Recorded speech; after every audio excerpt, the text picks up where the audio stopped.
Hi hello అండి, welcome back to ఏజే Telugu vlogs. ఈరోజు వచ్చేసి చికెన్ అండ్ ఎగ్స్ కర్రీ ఎట్లా ప్రిపేర్ చేసుకోవాలో చూపించేస్తున్నాను. అయితే వీటి కోసమని ముందుగా వీటన్నిటిని అయితే ప్రిపేర్ చేసుకున్నాము. తర్వాత స్టవ్ ఆన్ చేసుకొని కడాయి పెట్టుకొని తగినంత ఆయిల్ అయితే వేసుకోవాలి. ఇప్పుడు మనం ఉడికించుకున్నటువంటి గుడ్లని కాస్త ఆయిల్లోని వేయించేసుకోవాలి. ఇట్లా కొద్దిమంది ఇష్టపడరు, బట్ కొద్దిమంది అయితే ఇట్లా వేయించుకుంటారు. మేమైతే ఇట్లానే వేయించుకొని కర్రీ చేస్తానన్నమాట. తర్వాత ఎగ్స్ ఉడికిపోయిన తర్వాత ముందుగా కోసుకున్నటువంటి ఆనియన్స్, పచ్చిమిర్చిని కూడా వేసి బాగా వేయించుకోవాలి.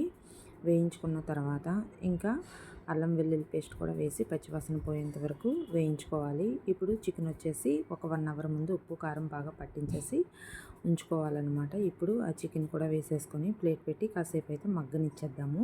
అయితే ముందుగానే దీనికి ఉప్పు కారం పట్టించాం కాబట్టి చికెన్ అనేది టేస్టీగానే ఉంటుంది. ఇప్పుడు దీనికోసం అని చెప్పేసి మసాలా ప్రిపేర్ చేసుకున్నాను. జీలకర్ర, ధనియాలు, మసాలా దినుసులు వేసి చిన్న ఆనియన్ వేసుకొని పేస్ట్లా చేసుకొని రెడీ చేసుకున్నాను అనమాట. ఇప్పుడు ఈ పేస్ట్ని కూడా వేసి బాగా కలుపుకున్న తర్వాత కాసేపు అయితే మగ్గించేసుకోవాలి. మగ్గించుకున్న తర్వాత ఇప్పుడు ఎగ్స్ని కూడా అందులో వేసేసుకోవాలి.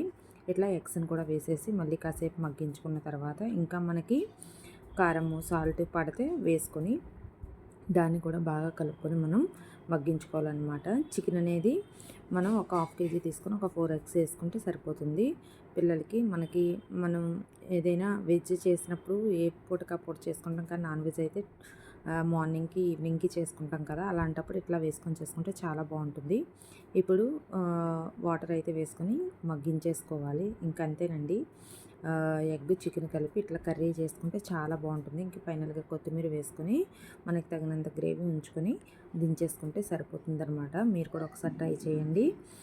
నేనైతే ఎక్కువగా ఇట్లా చేస్తూ ఉంటానన్నమాట. చాలా బాగుంటుంది. పిల్లలు కూడా చాలా ఇష్టంగా తింటారు.